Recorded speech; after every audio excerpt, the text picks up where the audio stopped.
Muy buenas noches a todos, el Señor los bendiga. Quiero invitarte a que me acompañes al libro de Marcos, capítulo 14, versículo 53, pero también quiero que dejes un separador en Isaías 53, versículo 3. Mientras estás buscándolo allí, quiero orar por ustedes. Padre Celestial, hoy vengo delante de ti, Señor. Vengo a presentarte este momento, Señor. Yo te pido, Señor, tráenos revelación de tu palabra, inspiración, Señor. Hoy te pido, sopla con tu espíritu, Señor. Trae aliento de vida en medio de nosotros, Señor. Y yo te pido, Señor, darte toda la gloria a ti, Señor. Hoy te queremos dar toda la gloria en esta noche, en esta tarde, en esta mañana, a ti. Permítenos encontrarnos contigo. En el nombre de Cristo Jesús. Amén y amén.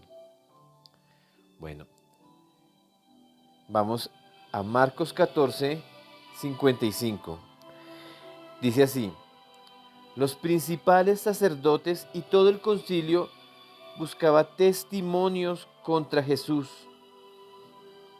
para entregarle a muerte, pero no le hallaban, porque muchos decían falsos testimonios contra él, mas sus testimonios no concordaban. Entonces, levantándose unos, dijeron falsos testimonios contra él, diciendo: nosotros hemos oído decir, yo derribaré este templo hecho de manos y en 3 días edificaré otro sin manos. Pero aún así, pero ni aún así concordaban con el testimonio. Entonces el sumo sacerdote, levantándose en medio, preguntó a Jesús diciendo: ¿no respondes nada? ¿Qué testifican estos contra ti? Mas él callaba, nada respondía.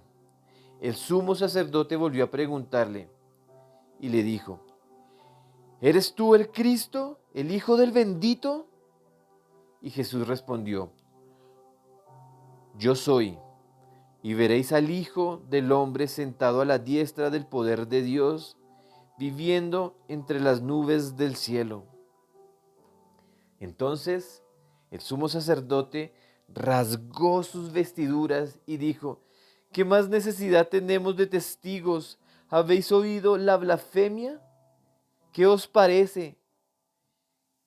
Y todos ellos le condenaron, declarándole ser digno de muerte. Y comenzaron a escupirle y a decir y a cubrirle el rostro y a darle puñetazos, y decirle: profetiza. Y los alguaciles le daban de bofetadas. Amén. Ahora quiero que me acompañes a Isaías 53, versículo 3. Dice así: despreciado y desechado entre los hombres, varón de dolores, experimentado en quebranto, y como que escondimos de él el rostro. Fue menospreciado y no le estimamos. Amén. ¿Sabes? Hace un tiempo atrás, yo recordé que alguien alguna vez me preguntó para mí quién era Jesús. Así que yo guardé un momento de silencio pensando en qué respuesta yo le podría dar. Así que recordé que habían unas personas que alguna vez les hicieron estas preguntas y unos dijeron que Jesús era un gran maestro.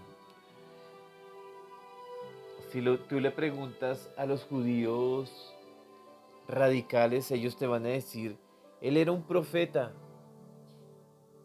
Otros te van a poder decir: él era un gran hombre. Y mientras yo pensaba en esto, di mi respuesta y dije: él es mi Señor, él es mi pastor, él es mi Dios, mi amado, el que me sacó de la muerte, el que me cambió de vida, el que me dio vida, el que me dio destino, un destino que yo no esperaba. Yo no era nada antes de conocerlo a Él. No soy ni la mitad de lo que fui antes de conocerlo. Para mí Él es mi vida, Él es mi principio, Él es el alfa y el omega. Él es el principio de todo, por Él todas las cosas fueron hechas, sin Él nada fue hecho. Él es la vida, Él es la luz del mundo. ¿Sabes? Mientras yo daba mis respuestas, recordé que en uno de los libros que más leo yo de la Biblia, que es Juan, hay una descripción en capítulo 1 de Él, que a mí me parece que concuerda bien con una pregunta como estas. La palabra de Dios dice en Juan 1:1, en el principio era el verbo, y el verbo era con Dios, y el verbo era Dios. Este era el principio con Dios. Todas las cosas por Él fueron hechas, y sin Él nada de lo que ha sido hecho fue hecho. En Él está la vida, y la vida era la luz de los hombres, y la luz en las tinieblas permanece, y las tinieblas no prevalecerán en contra de ella. Quiero que me acompañes hasta el 9, allá abajo. Aquella luz verdadera que alumbró a los hombres había venido a este mundo. Capítulo 11. A los suyos vino y a los suyos no le recibieron, mas a todos los que le recibieron, a todos los que creyeron en su nombre les dio potestad de ser hijos de Dios, los cuales no son engendrados de sangre ni de voluntad de carne ni de voluntad de varón, sino de Dios.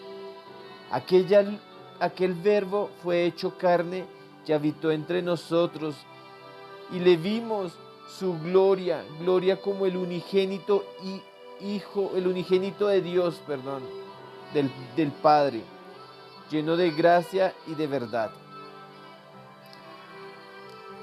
Creo que esa es la mejor descripción que yo puedo encontrar de Jesús. ¿Y sabes? Él es el verbo de Dios, el verbo hecho carne.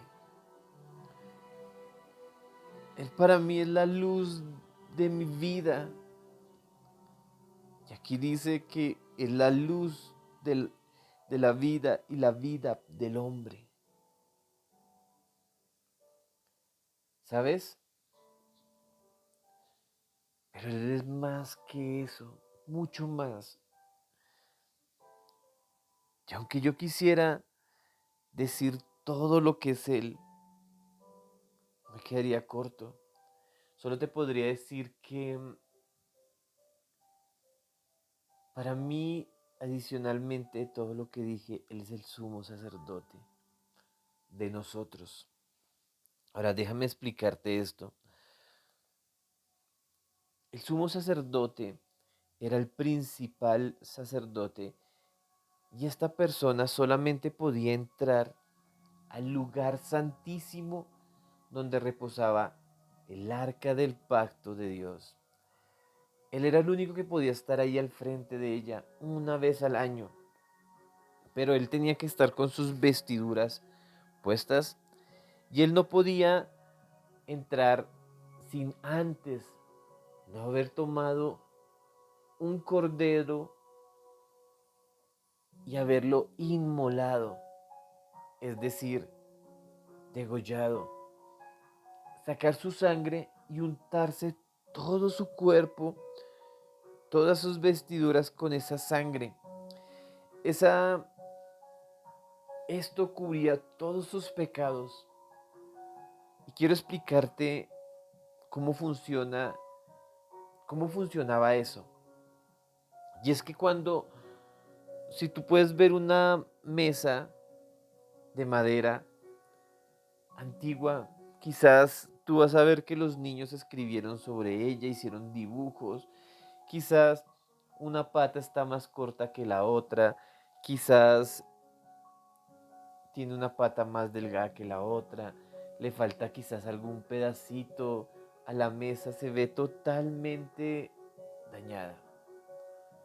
Pero si tú a la pata que le falta, que está más corta que la otra, le pones algo por debajo para nivelarla y le pones se me fue el nombre, una, y tú le colocas un mantel, ese, esa mesa va a encubrir todo lo que la tiene dañada, todo lo dañado, todo lo sucio. Ese mantel encubrirá todo eso y la hará ver bien. Eso es exactamente lo que le pasaba al sumo sacerdote cuando entraba lleno de la sangre de un cordero que tenía que ser inmolado y entrar con la sangre de ese cordero delante de la presencia de Dios. Allí él tenía que pedir perdón por sus pecados. Primero tenía que pedir perdón por sus pecados y después pedir perdón por el pecado del pueblo. Este sumo sacerdote tenía que ir amarrado a una cuerda, que esa cuerda salía del lugar santísimo al lugar santo, donde los sacerdotes, los principales sacerdotes, lo esperaban. En sus vestiduras, en las partes de abajo, él contaba con unas campanillas.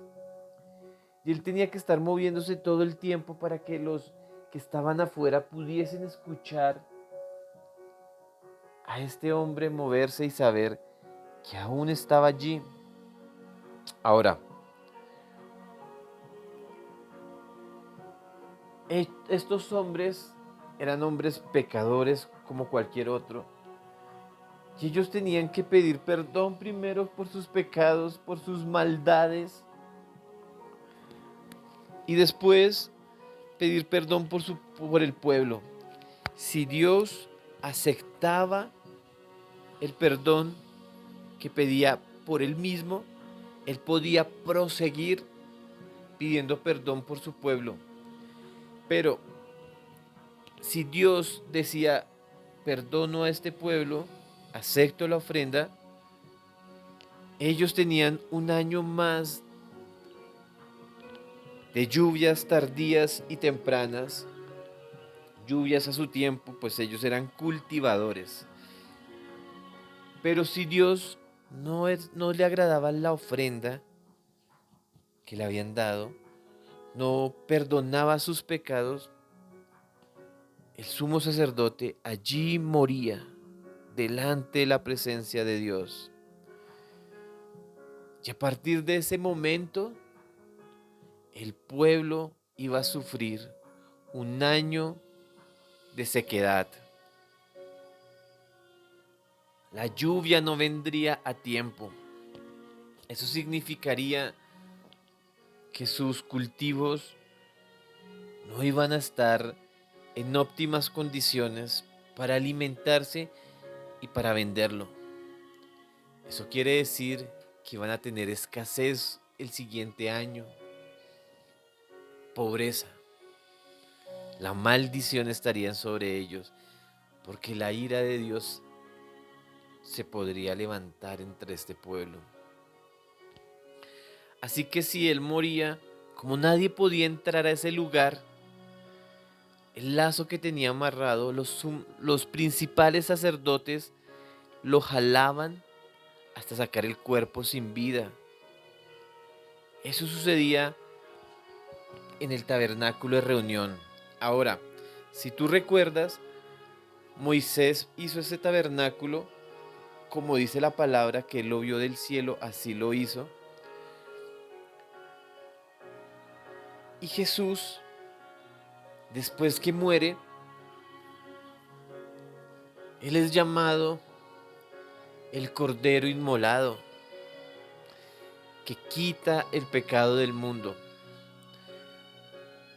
Porque Él con su propia sangre se presenta delante de Dios como sumo sacerdote, con la sangre de Él, cubierto con su sangre, no necesitando otra ofrenda, otro sacrificio, sino solamente Él, el Cordero de Dios. ¿Cómo lo sé? La Biblia lo dice. Y me encantaría que pudieras leer Hebreos, que habla muchísimo de ese sumo sacerdote.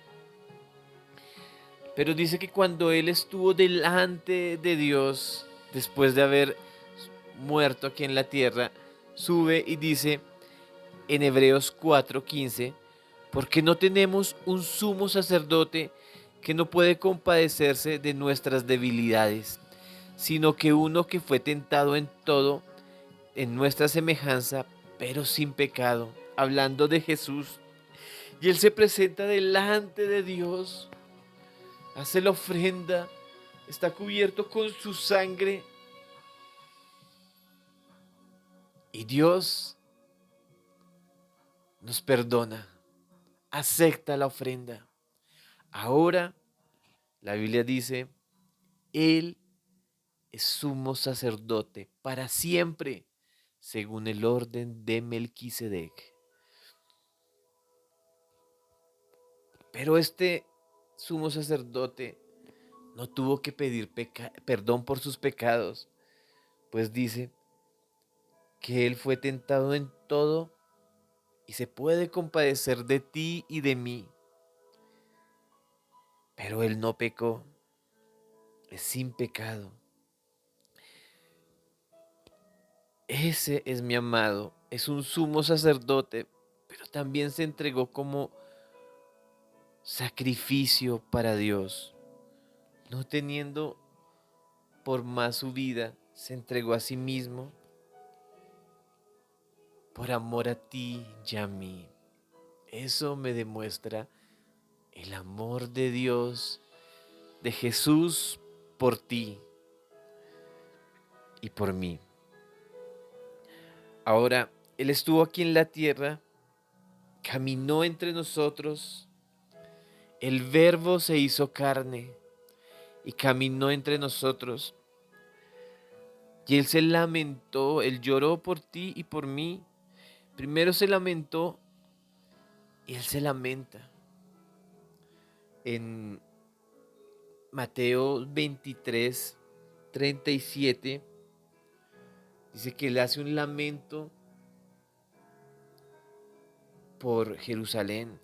Antes de entrar a la tierra de Jerusalén, Él dice allí, Jerusalén, Jerusalén, que matas a los profetas, que apedreas a los que son enviados. ¿Cuántas veces quise juntarlos a tus hijitos como la gallina junta sus polluelos debajo de las aguas y no quisisteis? He aquí que vuestra casa os he dejado desierta, porque os digo que desde ahora no me veréis hasta que digan, bendito el que viene en el nombre de Jesús. Lo intentaron apedrear y él sale de Jerusalén y da estas palabras que para mí son conmovedoras porque se siente un lamento de él a causa de un pueblo que no lo quería escuchar. Pero también llora.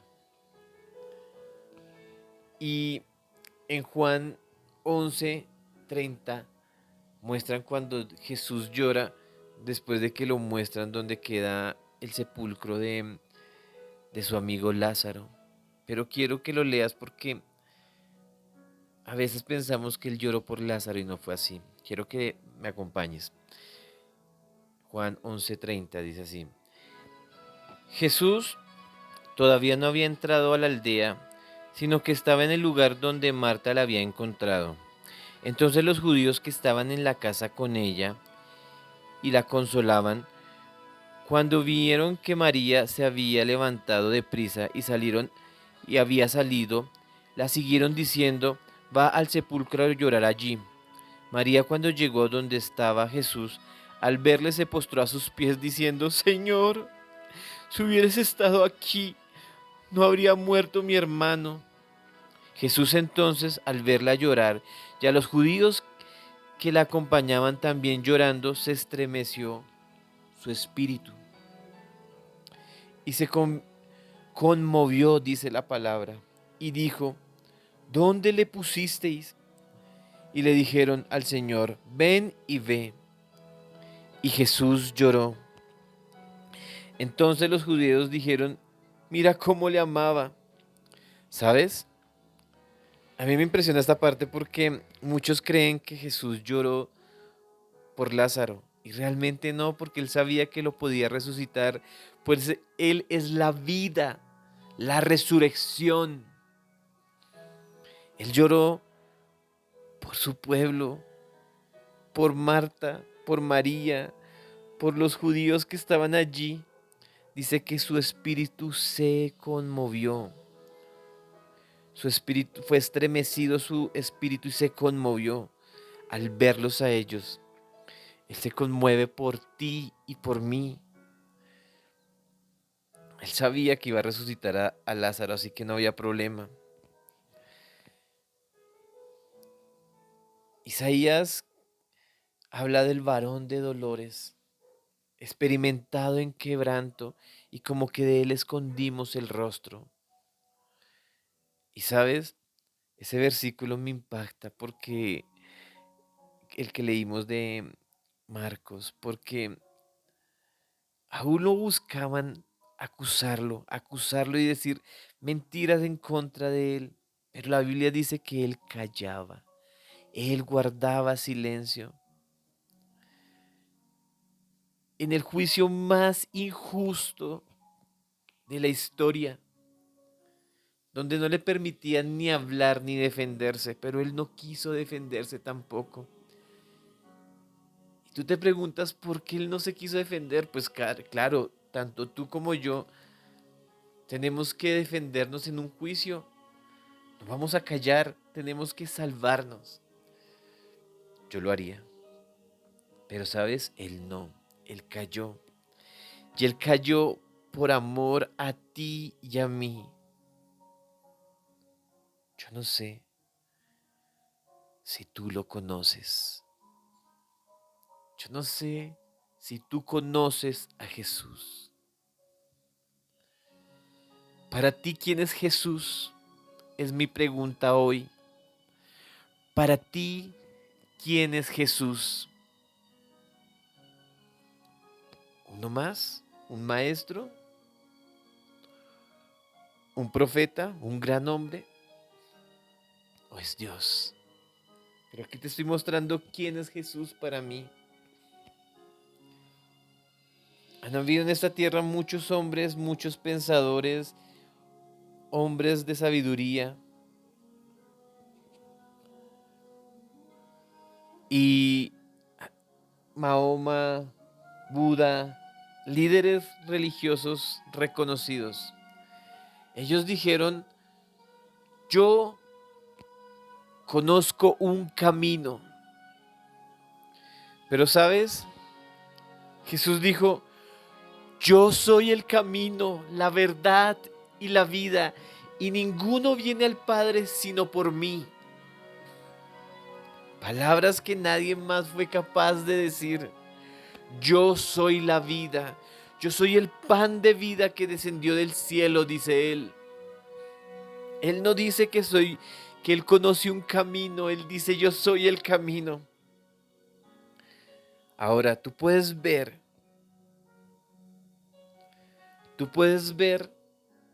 la tumba de Mahoma y ahí puedes viajar a la tumba de Mahoma y vas a ver la tumba con sus restos.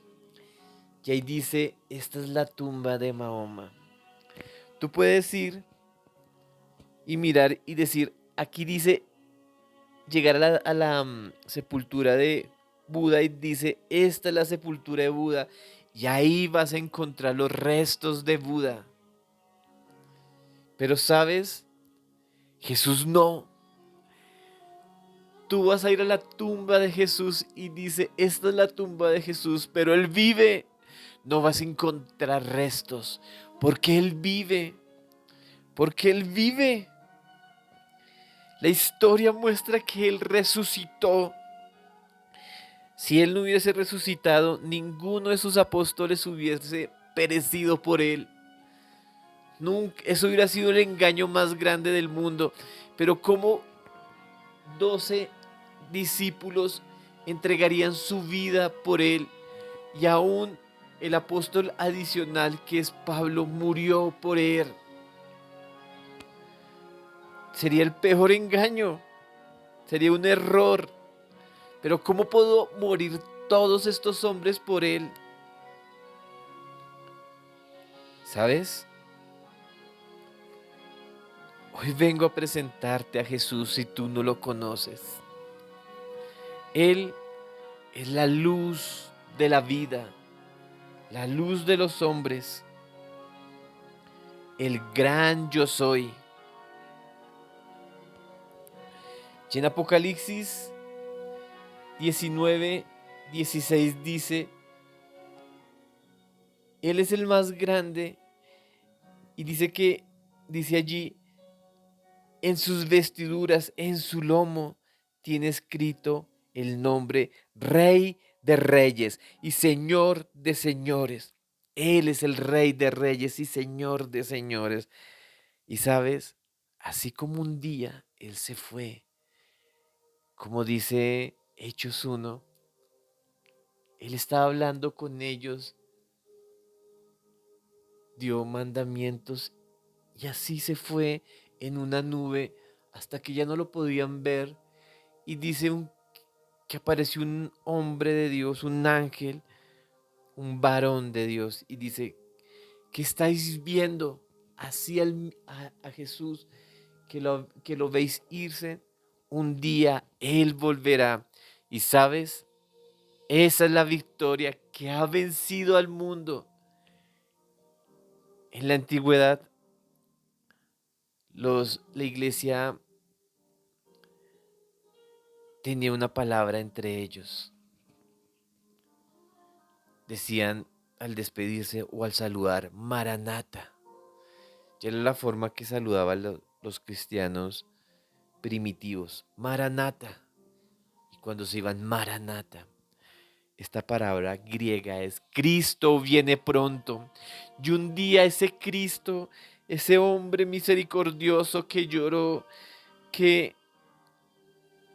que se lamentó, que cayó por amor a ti, que lloró por amor a este pueblo, que su espíritu se estremeció y se conmovió.